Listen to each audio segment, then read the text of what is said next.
Greetings and salutations to all you folks out there. I did just realize that I had my mic on this entire time. I usually mute myself out so you don't hear me coughing and hacking in the background, especially during allergy season, but hey, you get the treat this time around. So there's something a little bit different starting off here. I have actually got IceDreamer on Mumble with me here. Hey, man. Yeah. And he is one of the main guys that's been working on the patches and things going on with the client, and he wanted to give us a real quick update, just a synopsis of what has happened with the client in this patch, what you guys can expect, and things that have been worked on. So go ahead, man. I'm going to go ahead and crank up a game, and we'll listen to you in the background while I get this thing going. Sure thing. So, as people already know, patch 3652 has gone live. It's been 8 months or so in the working. Quite a long time. It wasn't meant to be this long. We had the server change a few months ago, put a big damper on it. So, but it's let us do more quality assessment and get rid of most of the bugs. So I think we've seen just about the smoothest release in FAF history. The number of bugs actually introduced with the patch, as opposed to the number fixed, has been lower than anything I've seen. There are a few. Something's gone wrong with the ladder ratings, so people are getting some very weird results. Yeah, that's what somebody said just as I was announcing that I was going to be doing the ladder stream. They're like, don't play ladder, your ranking goes backwards, but I don't particularly care about that, so whatever. Yeah, I'm not personally sure what the heck's going on with that, but I'm sure she'll have it sorted and any rating changes that are wrong recalculated soon. There's also been a lot of reports of desyncs in game, which is unfortunate because desyncs by their nature are extremely hard to debug and track down. Critalis has an idea of one of the changes that may have caused this and has a fix for it, which should be going up soon, probably Friday. I would hope sooner than that. I keep bugging Shio to just push it as a very quick patch, but it's up to him. How often is the what is the desync problem? Like, is it something that you're going to run into real often? Do you need bug reports on that? Bug reports are still helpful because, as I say, they're really hard to track down. Critalis has found this thing. There was a fix for if you tried to assist an allied factory, it would spam the game log with an error, sort of warning that the player was trying to cheat, and it would spam that in the game window as well. And his fix for that may be the cause of at least some of the desyncs, but it's really hard to confirm until that goes live and you see what it does with the major player base. Gotcha. So you heard that, people. If you have a desync in game, go ahead and get those logs and send them in. Post them to the tech support forum. Is that the best place to do it?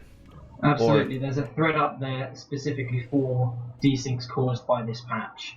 Awesome. Even if you suspect it, because the other thing is, of course, desyncs are a fact of life, and we have no idea what causes some of them. Yes. So it could be completely unrelated. But we're trying.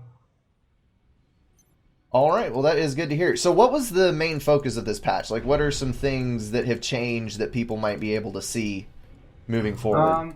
Well, what I'll do, hoping somewhere I can say something in the chat. Yes, I can. So I'm going to put the link to the changelog in the YouTube chat.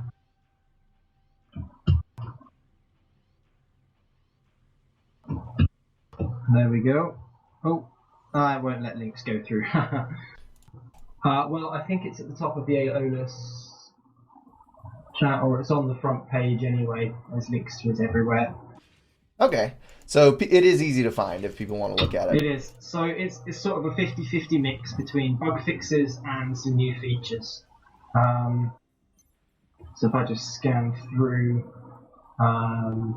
there's lots of UI repairs, some hot build fixes. We've got the ability to repair wrecks added. So if you have a a building that's been blown up, and you use the repair command with an engineer, it should rebuild that building. That's A handy. little bit of a shortcut. So it's basically like what the SACU did when it was on patrol. I think so, yeah. I've not actually tried it much myself outside of the quick Because I know testing, if you but have it an should be good. SACU on patrol in a base and things start dying, the SACU will actually start rebuilding everything that died. It has to be assisting the building that got killed, yes. Oh, it does? Okay. Yeah, that's how that feature works. It's a little buggy as well, but this is along the same lines. Gotcha. We've got multi-upgrade support, so things like the Cyber shields, which have lots of upgrades. It's quite tedious to do it. Now it shows all of them. You can just hit one button and it'll upgrade through the sequence all the way to level 5 in one go. Fantastic. That also supports mexes and certain shields that are upgradable, hives. What else have we got here? Ooh, one for you and other casters. In the score board and also in the income and stuff, reclaim input is no longer counted among the thing. It's filtered out. So you'll be able to look at the mass input stuff and it will be pure input rather than reclaim. Gotcha. That is an amazing thing. Because that's one thing that's bugged me a lot is just in general, sometimes it is difficult to tell exactly where everybody's eco is at. So that'll be a huge help. I'm sure Guile would thank you personally too. He already has. Soft stop will be useful to any competitive players. It allows you to stop a factory build queue apart from the unit currently building, so it won't waste mass and won't waste time doing that. Gotcha. Ooh, big one. Auto overcharge is now a thing. Auto overcharge. So you can set it Yes. to just automatically run and it uses it on units.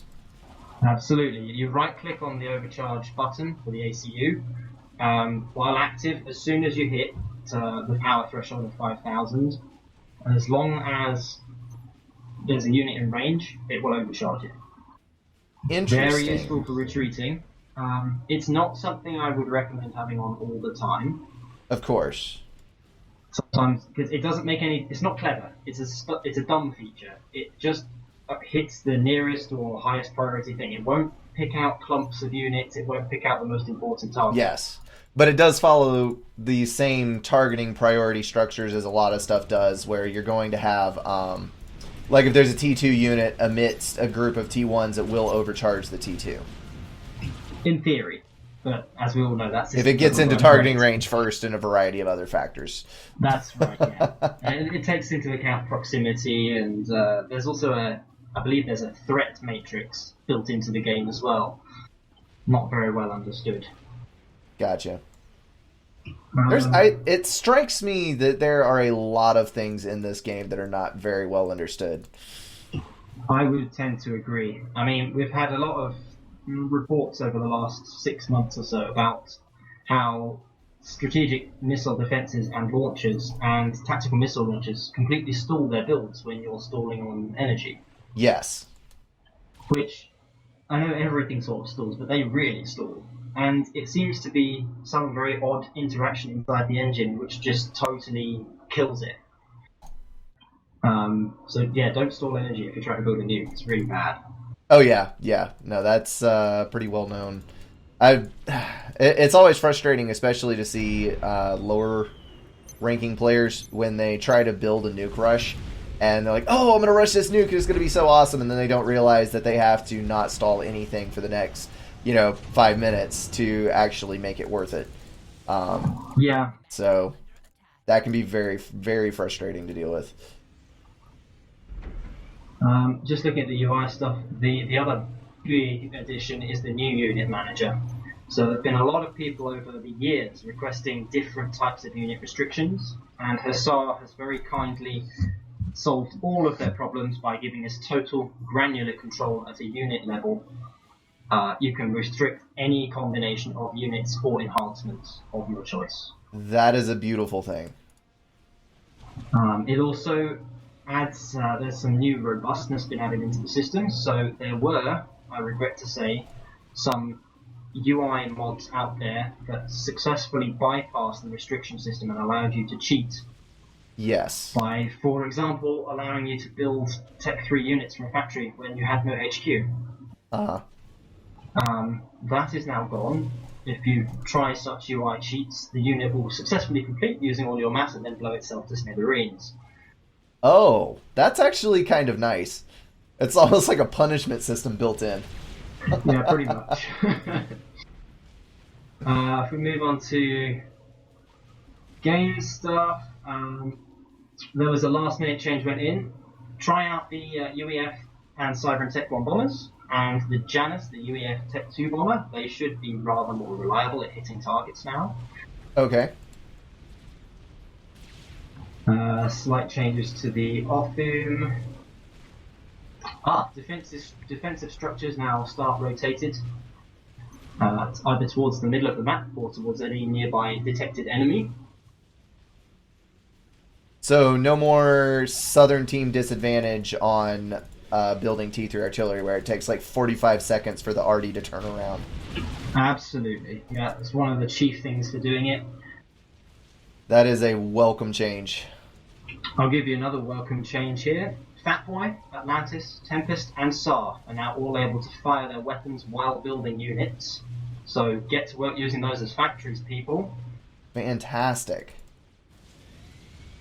You'll be pretty shocked by how fast a Fatboy can spit out an army of Flak and Titans. I know I've used Fatboy. A lot of times it's strictly relegated, which is kind of sad, honestly. But it was strictly relegated to the realm of, oh, there's reclaim now, so I should probably drop an engineer. And it does have a tremendous build speed. Just absolutely gargantuan. So I can put that to good use. If you've got mass and energy and storage, I think it'll spit out a Percival in like 12 seconds. Something stupid. Yeah. It's a big amount of build power. It really is. Like it's just a little bit dumb sometimes, but it's good. And if you're under attack by like bombers, being able to spit out Tech 3 mobile anti-air is quite good. What else have we got? Feel free to use your Aeon ACUs as a team with Chrono Dampener now. So you can have multiple ACUs that won't interrupt each other. You won't stun your allies' units. You'll move together as one army. So I'm curious about this fix. I'd heard some discussion about how that was going to be made, because apparently it was a bit difficult to get it to actually work properly. Did y'all synchronize them? Or That's how right, did y'all...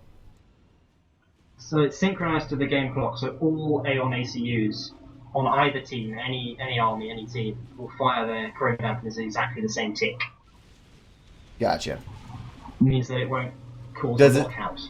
Does it still stun teammates' units? No, that was the idea. It allows two allied Aeon players to both get Chrono and not punish each other. Gotcha. It won't offer any benefit beyond, having two Aeon ACUs with Chrono, but it means you can come together without accidentally destroying half your own army. Yes. You can't permanently stun everything because they don't alternate, but exactly. You don't stun each other's units either. So exactly, yeah. Okay. It would be a bit OP to have perma-stun. Yes. No, you okay, you start your upgrade now, put it on pause at 99%, and just make sure, or, walk into the enemies at different timings. That would be brutal. Yeah. What else have we got? So some pure bug fixes, a bunch of exploit fixes, including some free mass, infinite resource ones, free unit stuff being fixed. All regen buffs are now working properly. So have experiments with the Seraphim regen aura, people. You should find that rather nice now. It no longer gets overridden by veterancy or other such things, and it calculates properly as well. So good. Running advanced regen field alongside, I don't know, say a T4 with giving it instantly 200 hit points per second plus regen seems like a good plan. Yes. I'm thinking if you've got say a UEF ally who can donate something, Percivals get plus 100 per second. So that becomes quite powerful. Engineering drones no longer banned. That's been fixed at last. Hallelujah. I'm really tired of getting complaints about that. All right, no one send anyone messages about the drone abuse because it is no longer a thing. So any anti-air unit can target it, just so we're clear. Interceptors, whatever, No. you can hit it. Anything other than an ASF. ASFs can't. Good. And that's been done to stop ASF from completely destroying entire bases. Yes. So for anyone who doesn't know why that was even introduced in the first place, there was a long time where those would be people who didn't play Settings.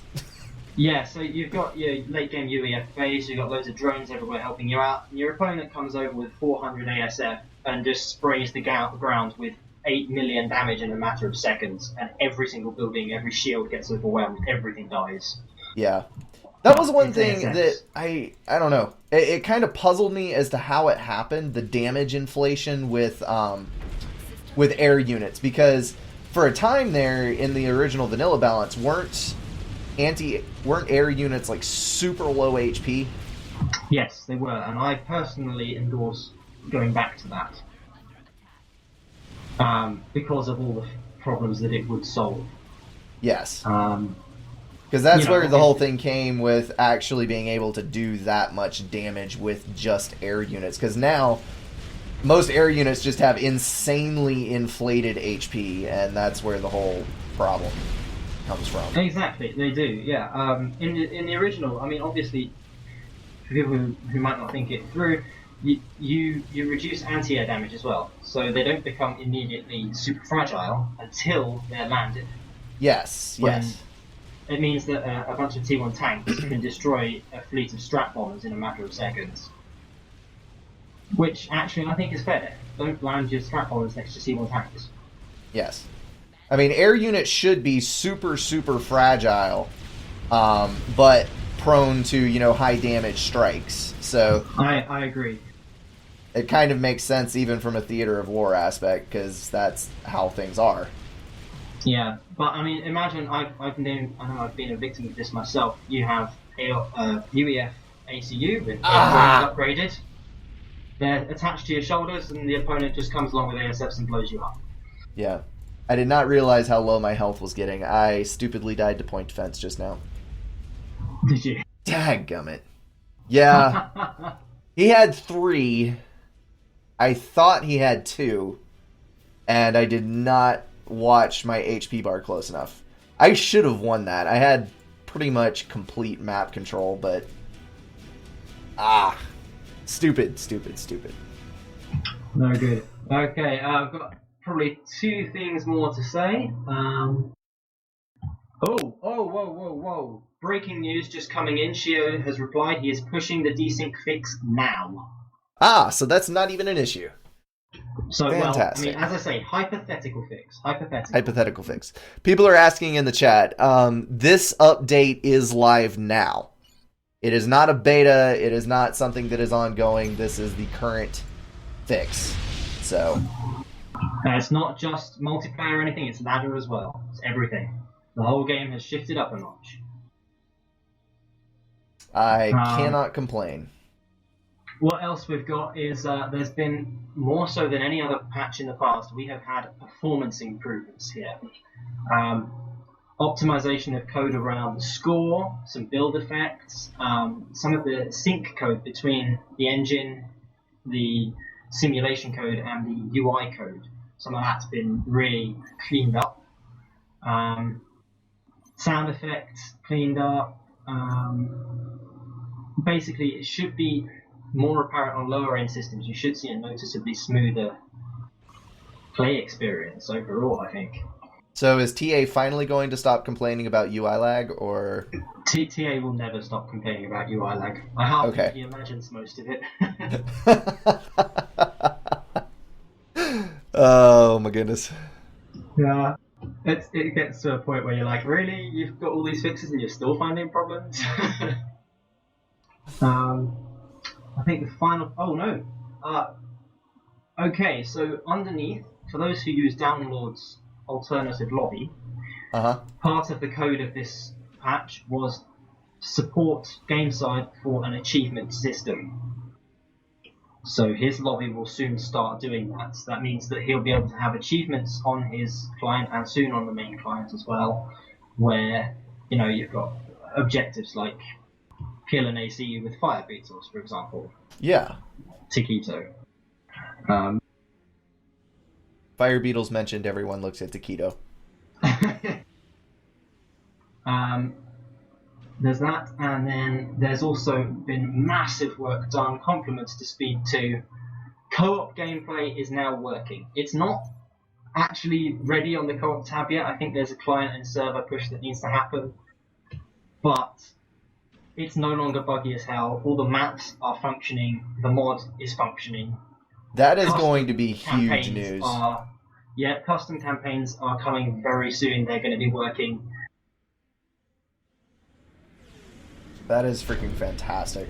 I know, that is probably the question that I get asked the most, is when is co-op coming back? Followed up by, when is Galactic War coming back? Well, I have bad news on the Galactic War front, I'm afraid. That is a massive project. It's still a long, long way off. Don't expect it this year. So expect maybe... Let me translate what everyone just heard. They need help with Galactic War. So if you have any coding experience, if you are willing to learn, or if you're willing to listen to someone ramble at you while you attempt to set up a development, I just blanked on the word for that. Your place that you develop things in. Development. What'd you say? The GitHub repo. Development environment, whatever it is. Yeah, all of that. Particularly if you have experience with Python code, because that's what we'll be writing it in. All right. Yes. Talk to IceDreamer or Shiro or someone. Someone's asking, what is the game coded in, Java or C? I can answer that one. It is LuaScript that you guys work with for the game itself, correct? That's right. And the game engine is not in itself accessible, so that it's not. It's compiled C++. Unfortunate. Yeah. I don't know who Think First in the chat is, but he knows what he's on about. Yes, game is C++ and FAF is in Lua. And then the client and server are all in Python. Then, slightly better news, Black Ops is the other thing that gets asked a lot. Yes. I have taken charge of that project. Progress is fairly good, but likely to slow down in the coming weeks as I have to get a full-time job. There's a Patreon campaign for FAF if you want to donate in general to the whole dev team to keep everything going. I've received a couple of donations recently, so I will be spending some significant time on Black Ops in the next couple of weeks. Is there a name on the Patreon page? What should people type in the search bar if they want to do that? We're going to be using the main one. I think it's Patreon/FA Forever. Let me check quickly. Patreon.com/FAF. All right. That is easy enough. And just to be clear, the servers that FA run on FAF do cost money. And there is a donation button on the client itself, I believe. The What's New page, which is technically on the client. Money given there does go directly to the cost of operation for the server. So if you're wondering why there is a separate Patreon, it is because this money goes directly to people working on the development of FAF. So just to be clear on what's happening there. Yeah, so I think with the donations button, it goes to Visionic, who then redistributes it for server purposes and all of that stuff. Yes. And I think as well, any that's surplus to the server goes to tournament funding. I believe, has happened. Okay. I'm not sure if that's constant, if there's enough for that to be constant, but I'm pretty sure that's happened in the past. I've also just noticed a pretty egregious spelling mistake on the Patreon page. Oh no! You better fix that one quick, because the grammar Nazis will come for you. I didn't make it. For the record, I did not write this page. It was Shio. Blame Shio. Oh my goodness. The blame shifting begins. Yeah, I mean, I think that's all that's to be said about this patch so far. As I say, it's been smooth as anything I could have anticipated. We've had very few bugs reported. We've had a few bugs reported that people thought were new, weren't. So well, thanks for those. Bug reports are bug reports, so I mean... Yes, they're good. Anything that will get people motivated to be a little more active in their participation. Yeah, it's fantastic, because we've just got a few more. There's a bit of an issue with free intel happening, but again, we've got a fix for that in the works and coming soon. It's sort of a half-worked experiment with getting rid of some other stuff, some more deadly exploits. I guess I'll open up to questions. If anyone in the chat has any questions for me, just hit them out. All right, you heard the man. Drop the questions in chat. I am assuming you're watching the YouTube chat, yes? Yep. Okay, so he will see what you post.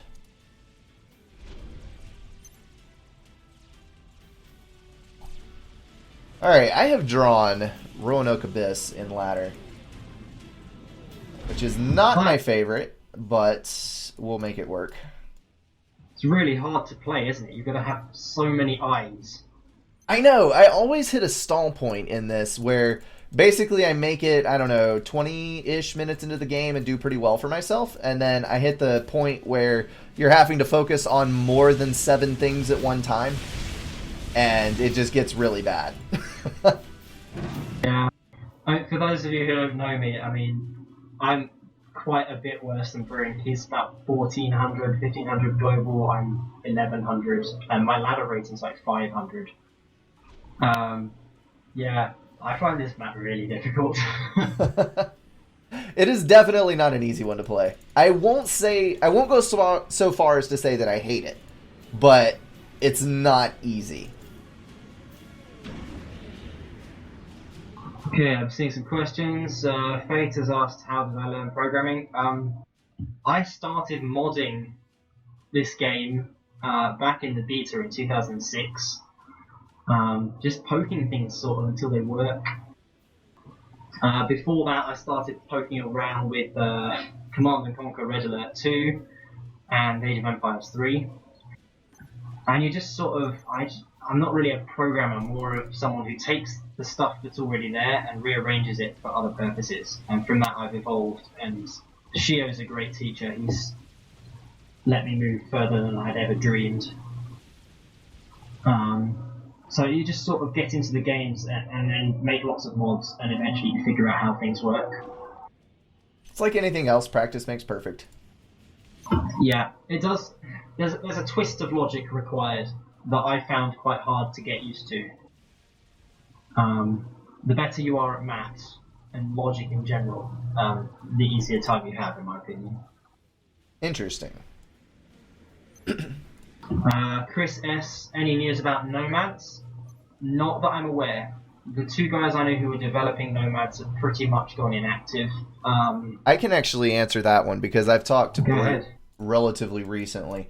The deal with Nomads is that Nomads was actually actively developed by a group of people who no longer really associate with each other. And there was some concern where basically they weren't...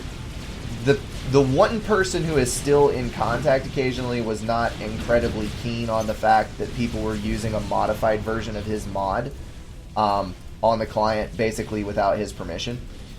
So there's a little bit of a, not really a legal kerfuffle, but potential hard feelings there. And Is that so, Nomads or Black Ops you're on about? yeah, it's Sounds kind of the very same much like thing as Black with Ops. Black Ops.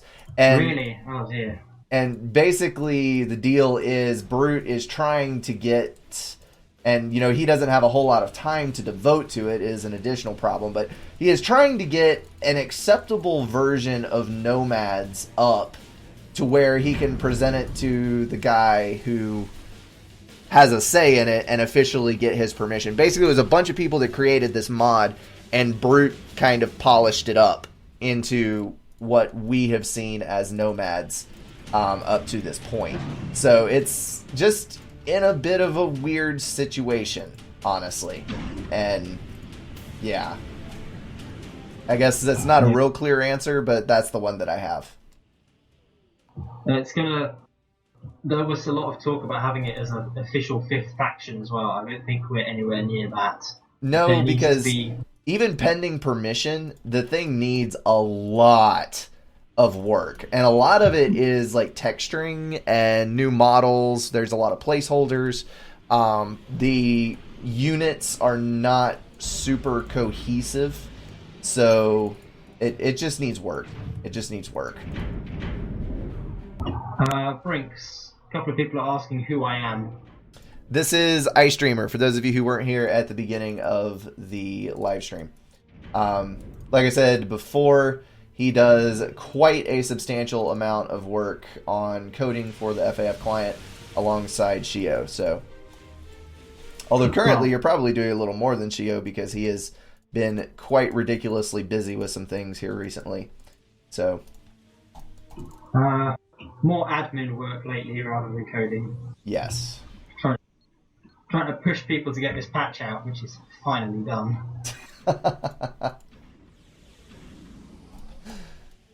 All right.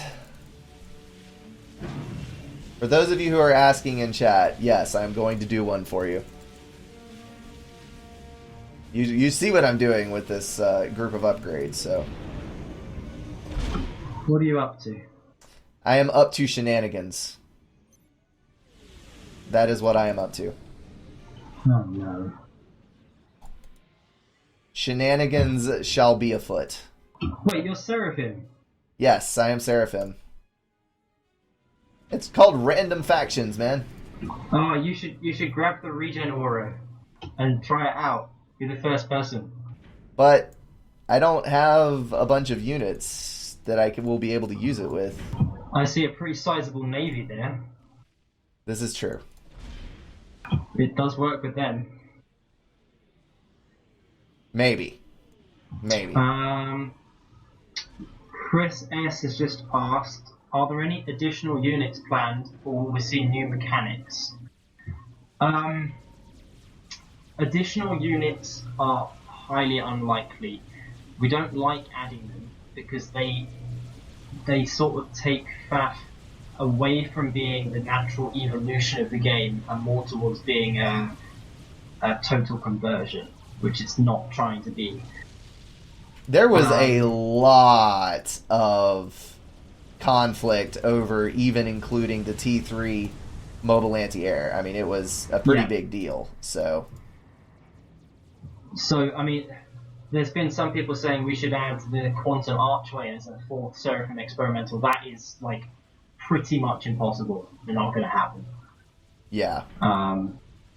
As for including units from popular mods such as Black Ops, even notwithstanding the legal issues, again, no. That's very, very unlikely. Unless they fill a niche in the game that cannot be filled by either balance adjustment of a unit or by altering strategies, such as T3 anti-air. That was the one thing that really was missing. Yes. No, I don't see any other new units. As for new mechanics, yes, I think we're looking. The next big patch, hopefully, is going to be an integration of multiple of the more popular UI mods, for example. Especially the best features from them. So maybe Lazy Share could be seeing some more mainstream use. Supreme Scoreboard is being redeveloped to have a minimalized mode. The cheese is so stinky. Oh,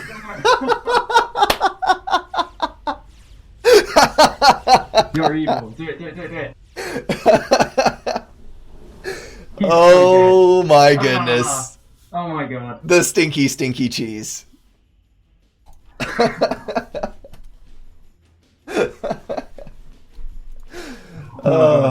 I can sleep easy tonight. I won a ladder game. We're all good. It's more than I've done in the last year.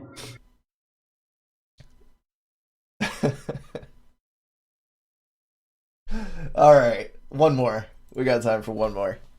And if you've got things to do, don't feel like you have to stick around. Although I'm sure people in the chat are definitely welcoming the answers to questions. Oh, there is one thing I was going to ask, which I know that you are not on the team for this, but I have heard rumors floating around that there is one in the works. Do you know anything about the next dedicated balance patch? I know something of it. I know that Zoc has a team. I know the team includes Kisa and others. I know that they've been working in the background using mods to test things while we've all been working on 365.2. I know that there are actually two balance mods in the works. One is the massive scale T3 and T4 land nerf. Yes. Like, this is a major shift in the balance of the game to bring T3 down towards the level of T2 and to make T4s feel epic, like they did in the original Spring Commander. Now, yes. Brink, you've been playing the original campaign recently on YouTube, so I know you're fresh with this. The experimentals in that are insane, aren't they? Like, what, 240,000 HP GC? I mean, it moves so slowly, but anything that gets within range will die. I mean... It's more than the HP. It's got like 30,000 damage per second on the laser. Yes. The numbers are obscene. Just a point to be made, since we're discussing the scale of the patch, to change the balance of T3 land is to change the balance of the entire game. Because there are such things as T3 rush, there's the relationship of T2 units to T3, there's the relationship of T3 to T4. The T1 to T2 transition is pretty clean in the current balance. Like, there's pros and cons to going T2, and as the game gets older, and by that I mean as the game goes longer, there are distinct advantages to going to the higher tier and massing up more units of the higher tier. But with T3, there's this shift where basically once you have 5 T3 units on the field, there is no reason to build T2 anymore, other than flak. It's like the army of bricks is worth so much more than a horde of rhinos, it's not even funny. So, to my understanding, from what I've heard of it, they're trying to make the transition from T2 to T3 more like the transition from T1 to T2. That's absolutely correct. And the main part of that is going to be range reductions for most T3 units. The objective is to keep the internal T3 balance the same. So Percivals will still be the king of land. Yes. Loyalists will still be fast and wreck T2 and T1. Titans will still be fairly weak, although they will be relatively a lot stronger. Mm-hmm. Harbingers will still be annoying as hell. Harbingers is like a showcase of everything that's wrong with T3 at the moment. Because you can go Harbingers, and it is so utterly devastating to anything on T1 and T2 that, I mean, it can end the game right there with that T3 shift. Basically, the entire Aeon strategy is abuse Aurora range until you can get T3, and then abuse Harbingers until you win. Pretty much, and that's what we're trying to stop. I think that's Zoc's idea. So reducing the ranges on the main combat units is going to do a big part of that, mainly because it allows T2 to get into range, and it also allows T2 defensives to come into play. So it's mainly going to be the main combat units, I think, but then you've also got the T3 utility units. I think they're going to be less affected. So, like your T3 artillery, your shield reducer being the sniper bots. Going to Absolver. be, yeah, the Absolver, which, by the way, everyone use more because it's absolutely OP and you should use it. It is. And everybody Like, just it's forgets about it ridiculous. because they're so caught up building harbingers and stuff. Yeah, seriously. Like, one Absolver will kill a commander shield in like 3 hits. It's Oh, stupid. by the way, super top secret thing. If you're bothered by UEF Navy shields, use Absolvers. They hover. Yeah, they do that as well. Like, it's kind of insane. I'm pretty sure they've one-hit KO Bulwark shields as well. And they have... If it's not one-hit KO, it's pretty damn close. They also outrange the battleship. Not the battleship, the destroyer, Tech 2. Yes. Like, yes. Yeah, no. They just are shoot the shields outranged down. by the battle cruiser. Right? Absolvers have 70-ish range, if I remember 80. right. So it's 80 equal range. range to the battle cruiser. They outrange the Ravager, yeah. Because the Ravager has 70, right? 75, I think, yeah. Because I know you can edge up to Ravagers with Salem's, and Salem's have 80 range. That's right, yeah.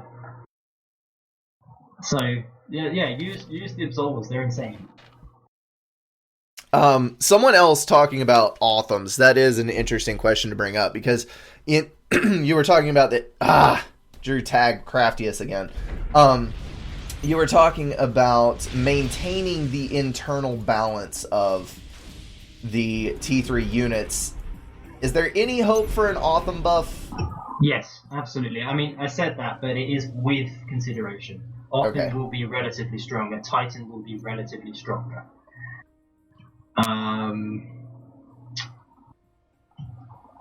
I can't remember what Zoc was saying. There may be testing for a Cybran T3 mobile artillery nerf.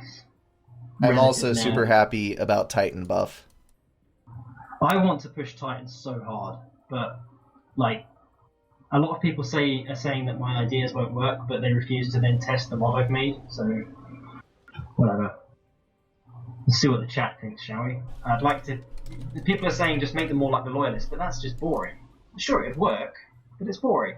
So let's keep the low range, boost their speed even higher, buff the shield so that it regens really, really quickly after it goes down. So if your Titan's against other T3, it just loses, right? Yes. And we'll keep that. That's fine because you're faster than T3. Just run away. I want it so that if it engages, if 3 or 4 Titans engage a small group, they can take no damage whatsoever. They can walk away unscathed. But they get overwhelmed by larger forces. And then I want to ramp up the DPS by about 200%. And make them into an actual T3 raiding unit. Yeah. The Titan damage is just so utterly pitiful. I mean, it's laughable how low the damage is. That's the real problem, is that people are saying, oh, there's no use for a T3 raider. I'm like, well, that's because you've never seen one. You can get Titans round the back to a T3 mech, sure, but it takes them forever to kill it. If that weren't the case, then they'd be a formidable opponent. Yeah. Well, I mean, look at the Loyalist. Well, but even that doesn't have much more DPS than they do. It still takes forever to chew through a T3 mech's hit points. But imagine something like a Loyalist, same speed, a little more survivability, with double the firepower. Yeah. But it still gets completely wrecked by any kind of T3 because of the range. It's just something to think needs about. testing. Needs testing. It's an idea. Some other people have said, well, we should make it fire from transports, make it a Tech 3 lab. That would be hilarious. That would amuse me, and it's not actually as OP as you might think at first. No, especially if the damage was still super low. Yeah, if it's same damage, it's actually lower than just using Memories, but more survivable.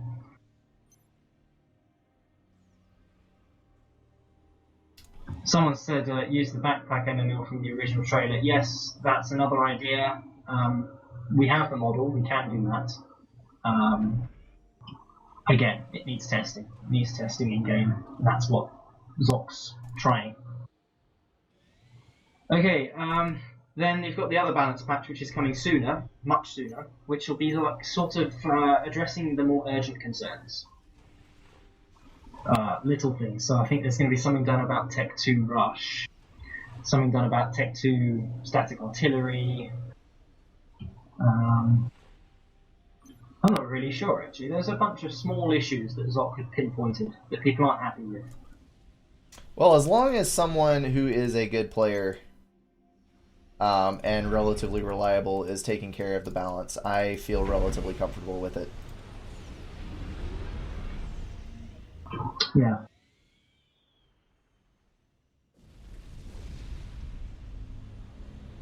And Chris had another question, something about the lobby balancing. I think he was saying that it's difficult to work with the table of players, basically. It's hard to tell what's going on and whether the game is balanced or not. And I think he's asking whether there's going to be any future reformatting of the lobby. Layout, no.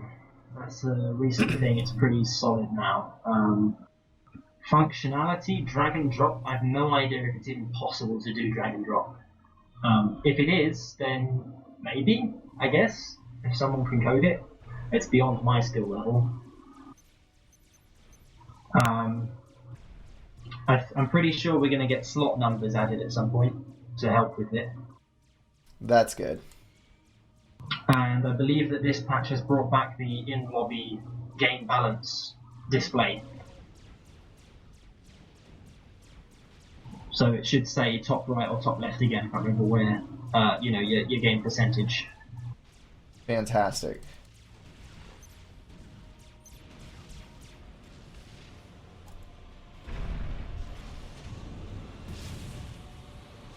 My bad. I am concentrating just a little bit, trying to get this build rolling here. I stalled at the beginning, and that was not a good thing to do, but it is all good now.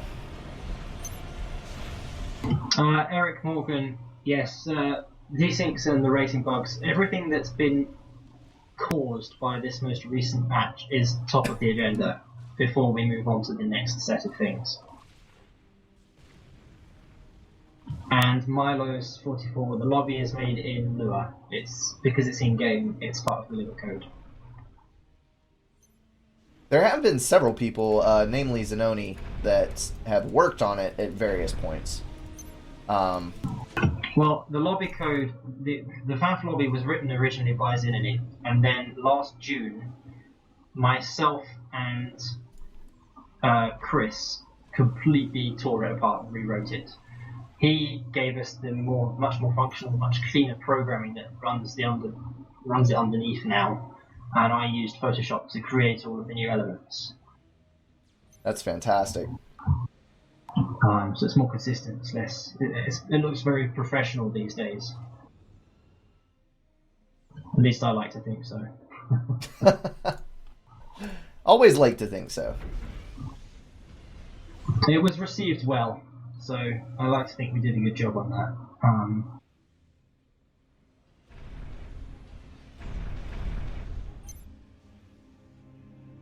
This is the problem with maps that you don't play much. You don't really know where the reclaim is.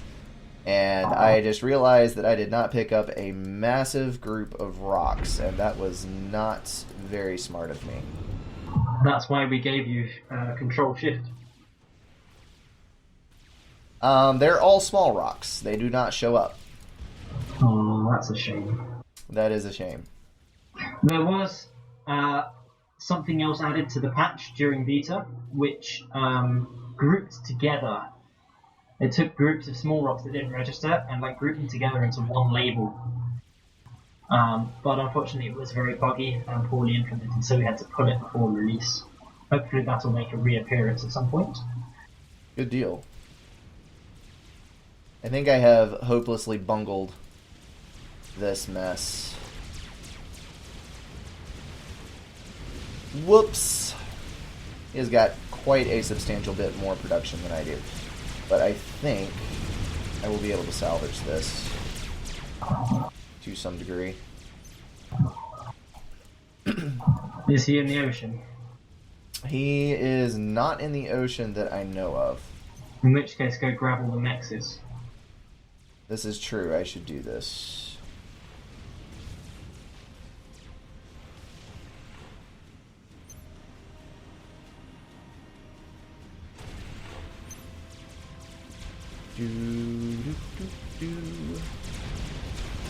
And then make pillars, because pillars are always good.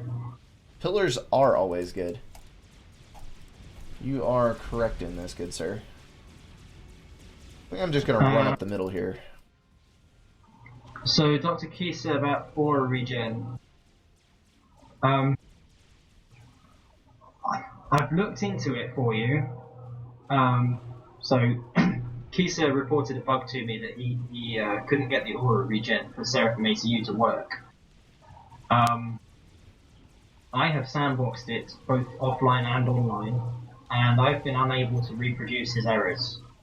Though I have identified a flaw in the code that could potentially cause something to go wrong at some points. That is fixed and will hopefully be shipping tomorrow or Friday, Thursday or Friday sometime, don't know, whenever all the hotfixes come out. Awesome. But there's no... he and I and Zop had a good talk about it earlier today, about the direction we want to take with the regen aura thing in the big balance match. If you could, mate, I mean, the more logs the better, but I tried your steps and I couldn't get it to go.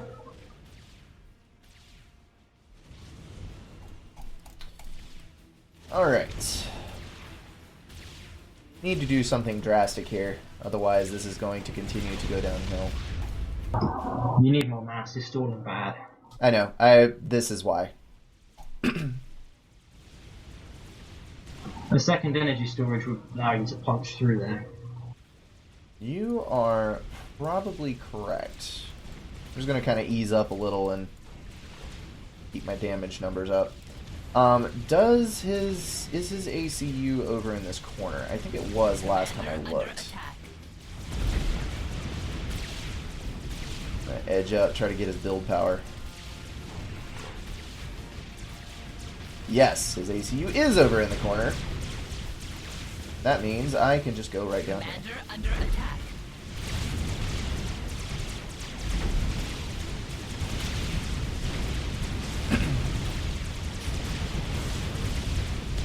I've already got one vet, and I am a couple kills away from another, so I don't think I'm in any real danger here. He's just going to lose a whole bunch of tanks, is all that's going to happen. You need to move yours up. And then, booyah!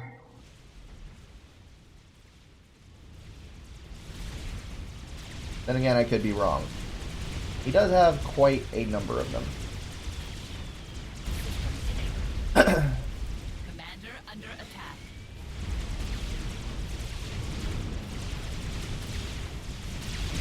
You're in trouble. Bombers. Yep.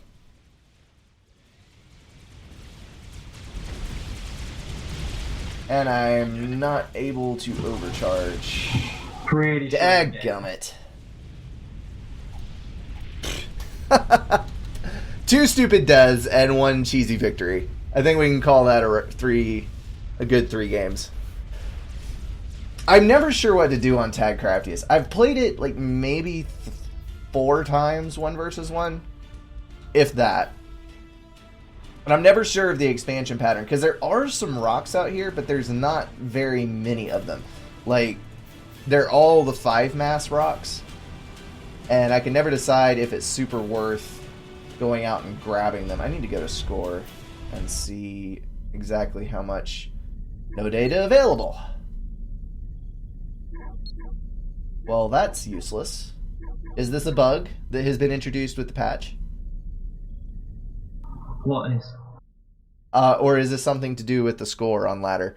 In the score screen on that ladder game that I just played, there's no data available for any of the graphs, and all it shows is both people losing on the main scoreboard. There's no mass collected, there's no mass spent, there's nothing. Oh, well that could explain the whole ladder thing. Did we just solve a problem? I don't know, it's given me a line of approach. We did some stuff with the score to make it run faster because it was very performance intensive. So you broke it, is what you're saying. I didn't personally break it, but someone seems to have. Oh my goodness. Right, well, we'll have a look at that. That is probably the source of the problem because, like I said, over in general score, both of us have -1 for our score, and that is the only data reported. So, that's a thing. That wouldn't explain why losers seem to be gaining points, though. It would explain why winners are losing points, though. Agreed. Something is buggy. That's basically what's going on here. Yeah. Something is definitely very buggy there. Alrighty, guys. Well, that is actually where I'm going to call it on this stream. 3 games seems like a good number, good round number. And huge thanks to IceDreamer, not only for the work that he's done on the patch that just released, but also for coming on here, answering some questions, and letting us know what's going on. I really appreciate it, man. My pleasure. All right, that is going to wrap it up for me. As always, guys, thank you so much for watching. I'll catch you in the next one.